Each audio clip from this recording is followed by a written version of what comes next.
Hello, everyone. My name is Mrs. James, and I'm the lead counselor here at Plano Senior High School. I'd like to talk to the juniors today about the college admission process. Now, it might seem early. You're not even seniors yet. It's just the end of your junior year. But now is the time to get ahead on your college applications.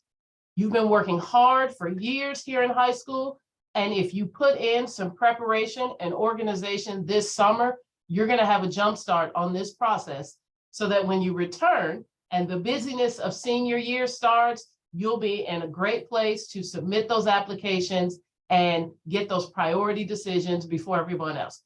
So let's get started.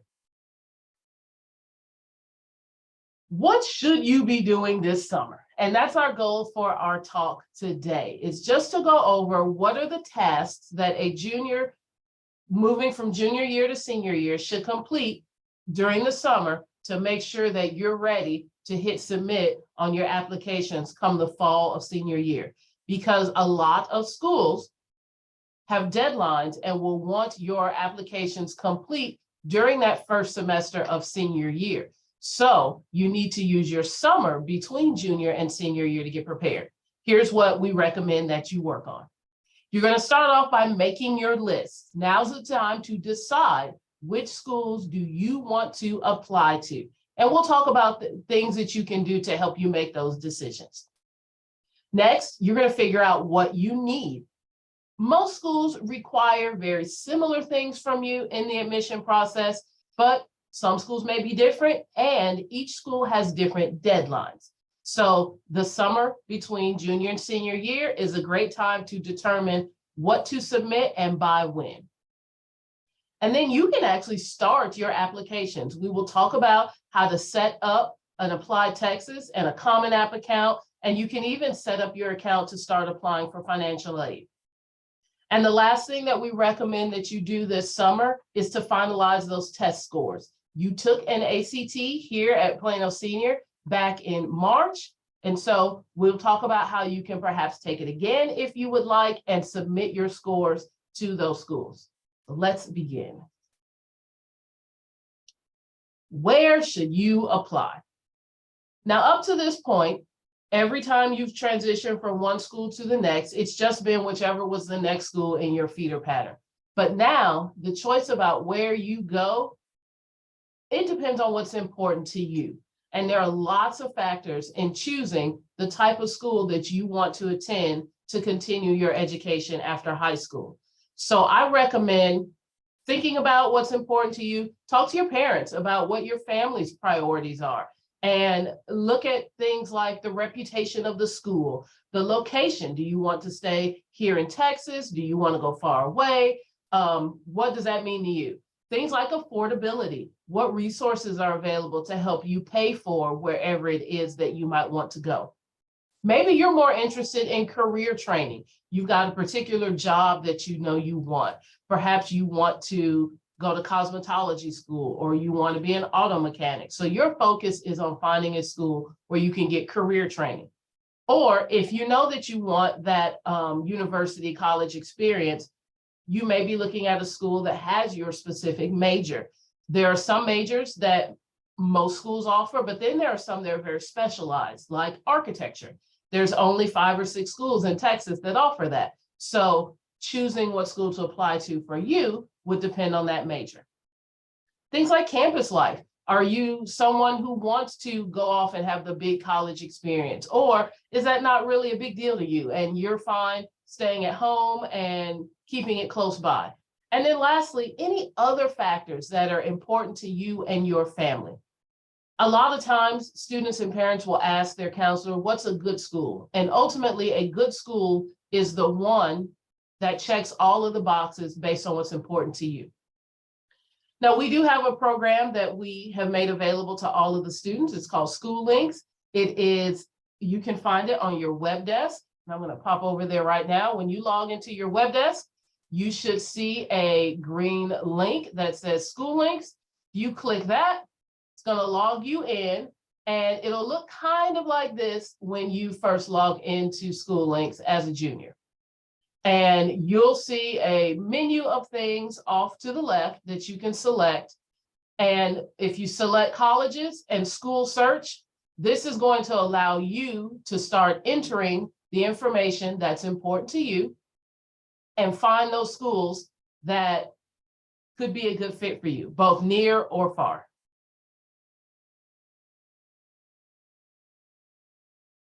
So let's say you get in there and you start working, you've clicked on colleges and then school search. This is where you're going to build your list. If it's a school you like, you're going to click on the little heart and it'll add that to a list.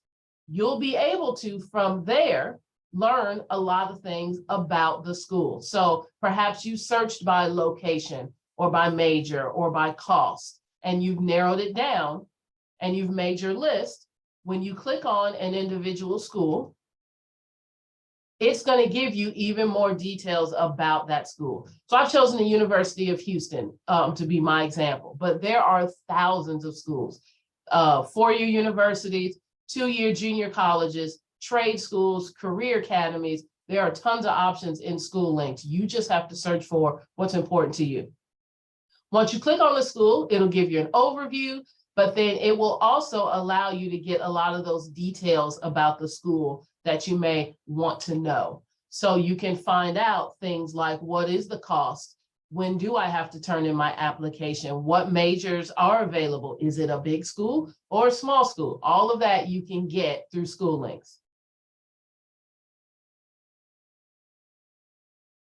So after you have gone through the website and you've made your list of schools that you're interested in, I highly recommend, if you have the opportunity, to visit some campuses.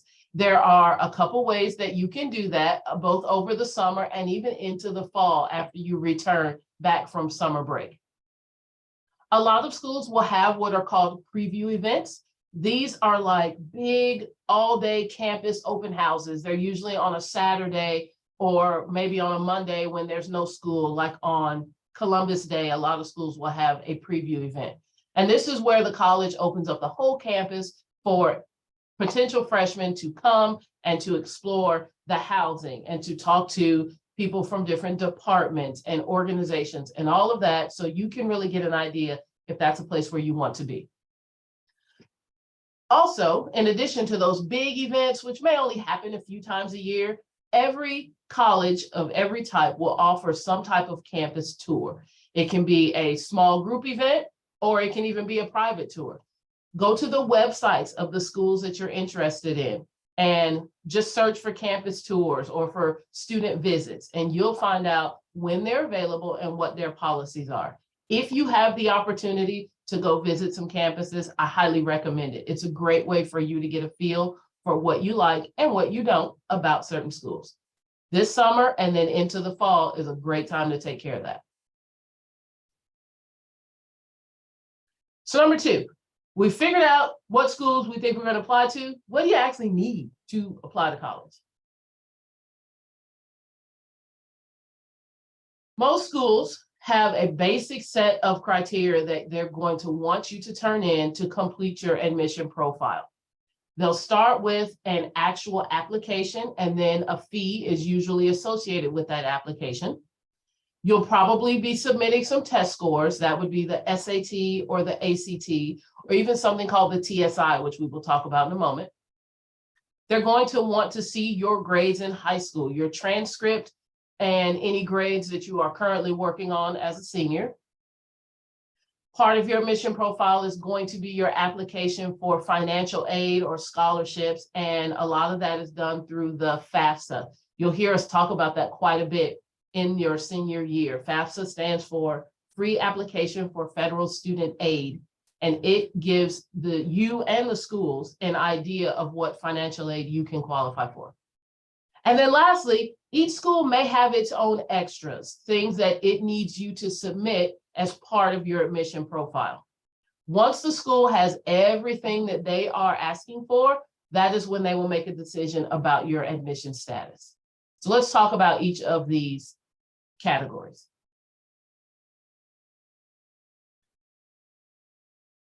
First off, you need to be very aware of the deadlines when it comes to this process. Colleges are not flexible about their admission deadlines, and the more competitive the school is, The more competitive the program is, the earlier the deadline will be. For example, if you've got your heart set on being an engineering major at Texas A&M, you will have to have all of your documents submitted by August 1st. That's before your senior year even starts. So getting a jump start during the summer is required for students who want that program. Another example is if you're interested in priority admission at UT, they're going to ask for all your documents by November 1st of your senior year. And then regular admission at Texas A&M or at UT, December 1st. And these are just 3 examples. So if you want to be competitive in your admission, get your things turned in early and pay attention to those early priority or regular admission dates. There are some schools, for example, UT Arlington has a priority admission date of December 1st. If you turn in everything by then you will be considered for the best scholarships. But you have until much later for their last minute deadline. Early is almost always better. There's an example of where early might not be the right thing for you, and it's something called early decision. If you have a school that offers early decision and you're unsure about it, talk to your counselor. But other than that, when it comes to priority, early consideration, any of that, early is better because you are going to get top consideration and you will get priority for things like financial aid, for choosing your major, even for housing. Students who apply first get first pick at the dorms when it comes time to make that choice. So this summer, as you're listing your schools, list out the deadlines and make sure that you have everything turned in early. And that's going to give you the best shot.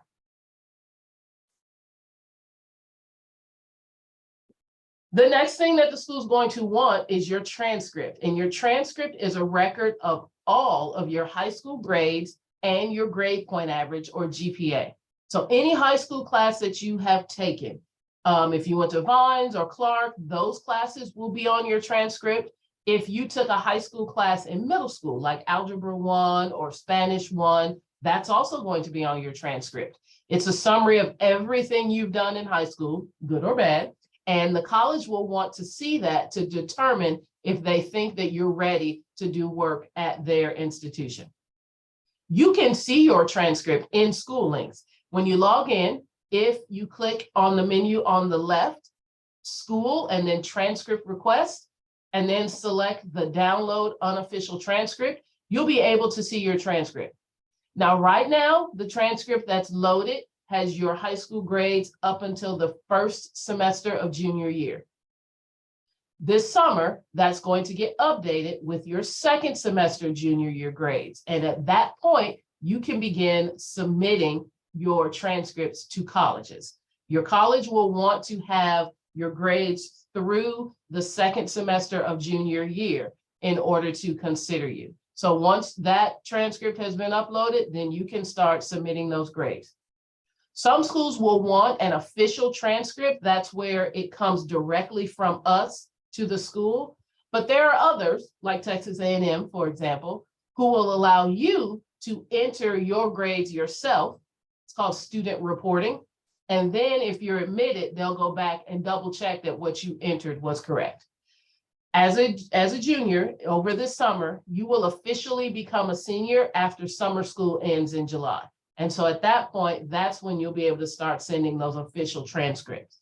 But before that, you can do the student reported grades if needed. All right, number 3, how do you actually apply? How do I get this information from me to the schools? There's a couple different application programs that you can use. Long ago, back in the old days, when I was in high school, we had to fill out by hand an application for every school. It's not that way anymore. There are a few common applications that colleges and universities use where you set up an account, you put in the information once, and then you can submit that to multiple schools. The one that the vast majority of you guys will use, the one that I recommend that every one of you set up an account for, is Apply Texas. This application program can be used for any Texas public university. So those are your schools like UT A&M, Texas Tech, University of Houston, University of North Texas, UT Dallas, Texas State, and the list goes on. There's 35 public universities in Texas. They all take applied Texas. In addition to that, if you are thinking that you want to start your education at a junior college or a community college, like Collin College, the largest number of our students will leave here and go to Collin College. You will use Applied Texas to start that process. If you've done a dual credit class here in high school, you've already got an Applied Texas account, and you will just use that same account to apply to colleges once you've graduated from high school. And then there are even a few private colleges here in Texas that use Applied Texas as well. When you set up your account, you'll be able to see the long list of schools that will accept an Applied Texas. So that's the one I recommend that every student do. The next one is called the Common Application, or the Common App for short. This is best used for your out-of-state colleges and universities. So if you know that you want to apply to OU or Arkansas, or maybe you're looking at a school on the East Coast or on the West Coast, this is a school this is the application that you will be using. Also, quite a few of our private universities here in Texas, so that would be like Baylor, SMU, TCU, they accept the Common App as well. Even some of the public colleges in Texas, like UT, have now started to accept the Common App. So this one you might not need. It depends on the schools that are on your list. And then lastly, you just may have a school that has its own unique application. Trade schools, career and technical schools, they often have their own separate application. And then other large state systems like the state universities in California or in New York, they have their own public application, just like our Applied Texas. So this is where doing your research this summer comes into play, so that you know what you need for each of the schools you're applying to. And then along with this, every time you submit a college application, you're going to have to pay an application fee.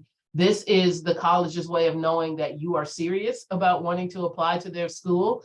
The application fees can stack up. So make that list of schools you're going to apply to and talk to your parents about the application fees. Some of them are free, like Collin College does not have an application fee.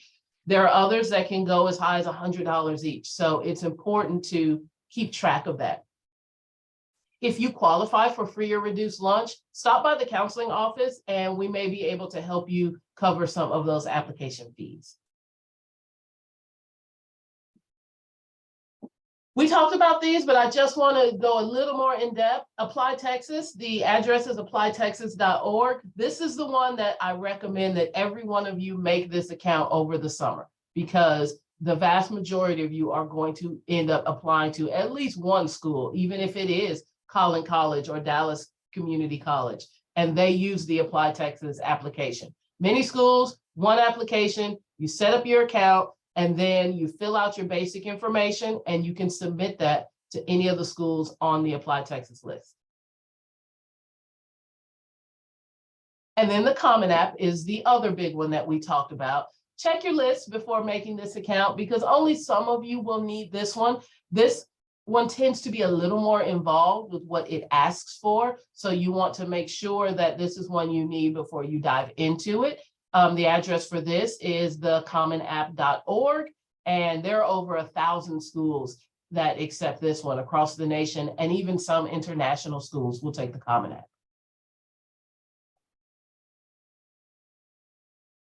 I can't stress this enough. Use a personal email address for all of your college communication. When you are logging into College Board for your SAT scores, or when you make that Applied Texas account, you will want to use a personal email address. Your MyPISD email has heavy filters and it blocks a lot, but even more importantly, you need access to this information after you graduate from high school. But after you graduate from high school, your MyPISD email is going to end. So please use a personal email address for all of your college communication. And if you don't have a good one, this is a great time for you to make a more professional email address that you can use for college or for work or any of that.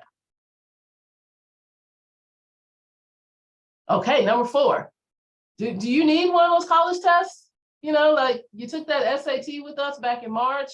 Maybe you did great, maybe not so great. Do you need it? Maybe. So there are two main tests that colleges use along with your grades to determine if they think you're ready to do college level work at their institution. And that is the SAT. That's the one that we gave all of the juniors back in March. And then the ACT. That test is slightly different. It has a science section that the SAT does not have.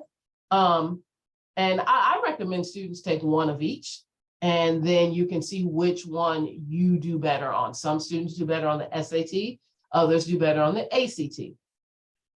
The ACT is the only one that's going to have an option for a July test date. So if you want to do a test in July, there is a July 15th ACT. But the next tests for both of these are June 3rd for the SAT and June 10th for the ACT. You can register for them and take them again if you would like to try to improve your score, or maybe you just want to take the ACT for the first time. Then they will go on a hiatus for the summer, and the next test dates aren't going to be until late August and into September. And these tests are only given monthly. So you're getting up to the point where you could be pushing an admission or a scholarship deadline, and you want to make sure you have those tests done and you want that score to be where you need it to be. You may see the term test optional. This is something that was started during COVID, and a lot of schools have continued. Some schools may allow you to apply without an SAT or ACT score. And for some students, this could be a great option. Maybe you're not great at taking those kind of standardized timed tests, but your grades and GPA are really good. And so you'd like to apply without the test. You have that option for some schools. However, I still encourage you to have the test score. A lot of scholarship programs will require an SAT or an ACT score. So the school itself may be test optional to let you in, but if you want to benefit from scholarships and financial aid, submitting an SAT and an ACT score can help with that. And then lastly, for testing, if you are staying in the state of Texas, so any of those University of Texas schools, Stephen F. Austin, all of those, or if you're attending Collin College or Dallas Community College, et cetera, students staying in Texas may need to take something called the TSI, and this is based on your SAT or ACT scores. If you're a dual credit student, you've got experience with this already. If you are unsure about which test is best for you to take, the SAT, the ACT, do I need the TSI? This is a lot of letters and acronyms, Ms. James. Come see your counselor and we can talk to you, look at your records, and tell you what it is that you are going to need. Okay, number 5. Is that all? That's a lot. Like, what else do I have to do this summer? I'm supposed to be chilling. It's summertime. What else? There may be some more. You may have some schools that ask you for recommendation letters. And those recommendation letters generally come from a teacher. And this could be any teacher, 9th through 12th grade high school subjects, that best knows how you perform in class as a student. I can't stress this enough. You don't have to just ask your English teachers for recommendation letters. Your math and science teachers may be able to write you an excellent letter based on the connection or based on the things that you did in their class. You want to ask a teacher who can give real examples about how you are as a student. You may also have some schools that ask for a counselor letter of recommendation. And this is going to be more of a broad summary of who you are as a person and what your goals are. If you have a school that is asking for a counselor letter, then the counseling department has a form that we ask you to complete in order to request that. Either way, when it comes to recommendation letters, my advice is that it is best to request these when you come back in the fall for senior year. And colleges know that teachers are not, and counselors are not writing rec letters over the summer. So they're not going to require rec letters over the summer. Those don't have to come in until school starts. So I recommend that you don't ask for those recommendation letters until then. That way you know for sure where the letters are going and who you can ask. And yes, you can ask your teachers from Vines or Clark to submit recommendation letters for you. Even a teacher who has retired or left Plano ISD, if you have their email address, you can request a recommendation letter from them. Ultimately, your applications to college need to tell your story. Who are you? How have you grown over these years in high school? And what do you want to learn as you extend your education in college? You may get asked to show all of that through things like essays, through an activities resume. That's where you show what activities, clubs, sports, volunteer, work, all of that. That's where you show that to the school. You may be doing a program that asks for a portfolio, or you have to interview for a highly competitive program. This summer is the time to figure out what you need so that you have the opportunity to collect and work on and gather all of that in advance. So here's my checklist for you, the stuff that you can work on over the summer. So you know those days in the summer when mom and dad are fussing at you because you just been on the couch watching YouTube. These are the things you can do. And I promise it'll make them happy when they know you're doing it. Start off by researching schools and making your list. You can use school links for that. Visit the schools if you can, whether that's a visit in person or whether it's going on their website and doing a virtual tour. One of the effects of COVID was that a lot of colleges start putting virtual tours on their website, so you can walk the campus without ever leaving your house. Set up your Apply Texas account and Common App if you think you'll need it. If you need to take the ACT or the SAT again, you can do that over the summer. And then if the schools you're applying to ask for essays, you can write those. And I recommend that everybody, if you haven't already, make a resume that lists your activities, that lists your job, that lists your awards. Have that available for schools or scholarship programs or jobs that may ask for it. And then this fall, you can attend like our college night and our College 101 event just to make sure you've got everything ready to go. And you'll also be able to apply for financial aid this fall when the FAFSA opens up in December. That was a lot, I know. So where can you find more information? Our website has a ton of stuff that can help you out. Everything that I've shared with you now, I also keep saved on our website. I send out a monthly newsletter to your email and your parents' email, and you're going to get one in June that summarizes all of the things that you can be doing over this summer, and it'll include this video. This September, we'll have College 101, which is where we'll go over a lot of this stuff again for you.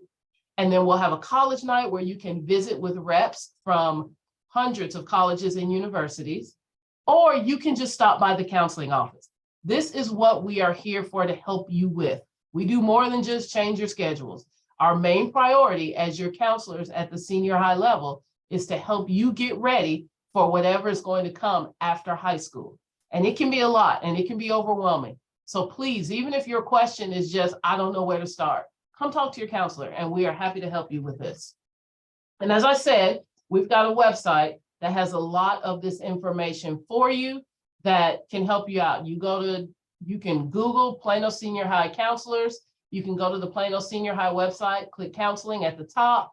And then on the drop-down menu, if you click applying to college, there's going to be links to handouts, to presentations, to videos. There'll be places to take you to submit or sign up for the SAT or ACT, how to request a transcript, how to get a recommendation letter. It's all there for you. Good luck, guys. We cannot wait to see you next year and to help you dig into and start this process. Have a great day.